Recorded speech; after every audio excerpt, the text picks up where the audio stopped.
การสูญเสียร้านทรายสูญเสียผู้ที่เป็นอายเป็นพี่เป็นน้องนี่ก็เป็นธรรมดาของชีวิตละ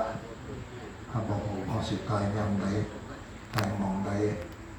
กรรมวนามัตติโลกโกสัตโลกก็ย่อมเป็นไปตามกรรมกรรมให้กรรมมันมันจะคิดใดมันจะมีความสุขแต่คิดว่าใดบางสิ่งบางอย่างมันจะเป็นความทุกข์กับเจ้าของการตายของคนเป็นการเตือนเท่านั้นเป็นการเตือนสติของเรานั้นบางสิ่งบางอย่างที่มันเกิดขึ้นจะเป็นการเข้าไปหัวจับความเป็นไปของชีวิตเท่านั้นอย่าประมาทในชีวิตของเจ้าของบางทีความประมาทมันนำมาสู่ความหายนะของชีวิตคนนั้นห้ามหัวจับบางทีห้ามบ่คิดบ่ถึงบ่ฝันแต่บางทีมันเกิดขึ้นแล้วบางทีเป็นญาติพี่น้องอาสลับบ่ได้คือกันบางทีมันก็เป็นธรรมดาละของชีวิตคนเรามาด้วยการตายการจากเกิดขึ้นเขาก็ทำหน้าที่สิ่งกันและกันที่จริงอาตมาเสด็จทางมาในเชือกลำคำเราสิเป็นยังจากประธานเชียงใหม่ไปภูเก็ตอยากจะกลับมายามอยู่สีคิวนั่นก็อาจารย์เจริญมัน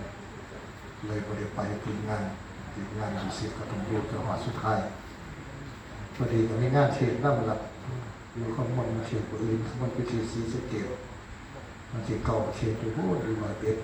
ต่อไปเลยกลับไปกลับมาอยู่กลับไปกลับมาไปเอาเงินเป็นยาเอาเงินอย่างไรในงานสอนงานอย่างเงินมันยังเสียเงิน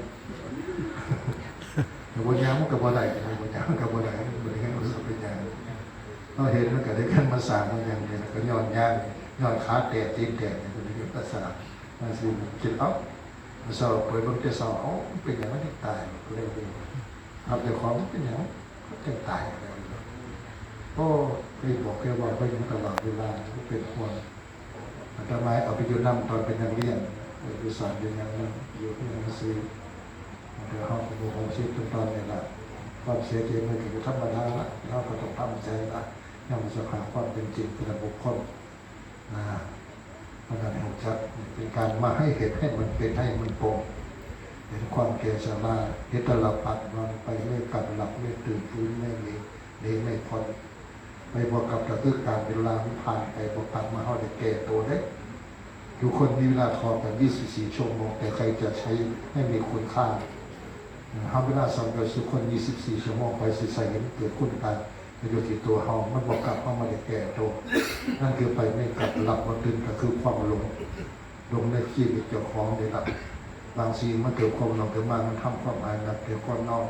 อย่างที่หลับไม่ตื่นฟื้นพวกนี้ก็คือไวเขาเกิดขึ้นมาไปเป็นผู้ถอดบอกกับว่าเป็นหน่อยอีกเด้มันถอดเป็นนาเด้ร่างพยาบาลต่อแต่เตงตึงโตงเตงสุดท้ายทุกคนเข้าโรงตายฟื้นพวกนี้นี่บุคคลกับคือกรรมเข้านี้กรรมเข้าบุคคลได้กรรมวนาวัตติโลกโกเห็นในละเอียดอ่อนเข้าสู่สิ่งคุณค่าของกรรมนั่นเป็นการบอกเข้าสู่คนอันโบราณจะบอกกรรมนี่กรรมดีกรรมชั่วกั้วได้แก้วกรรมเดียวอย่าสิว่า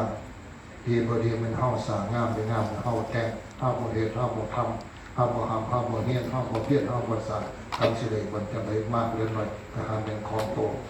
เป็นคำไผ่กรรมวิจุเข้าทำเอาสร้างเอามาให้ได้บุญเดี๋ยวคุณค่าของการมากบุญฟังเขาทำหูบุญดูเขาตั้งตา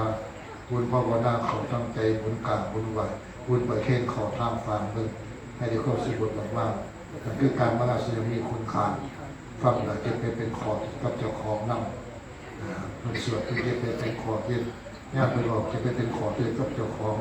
นั่นบุญฟังนั่นเขาทำหูบุญดูเข้าต่างๆดูเบื้องหมอเอดีเราเนี่ยตอนนี้เห็นจะเล่นกับบริญินหลักที่เขาได้ลามาคุยกันบทเอดีนี้เป็นการประหารข้อแต่ละคนนะพอเบิ่งมาเห็นเขาต่างบุญภาวนาเขาตั้งใจภาวนาเบิ่งเจ้าของชีวิตคนเนี่ย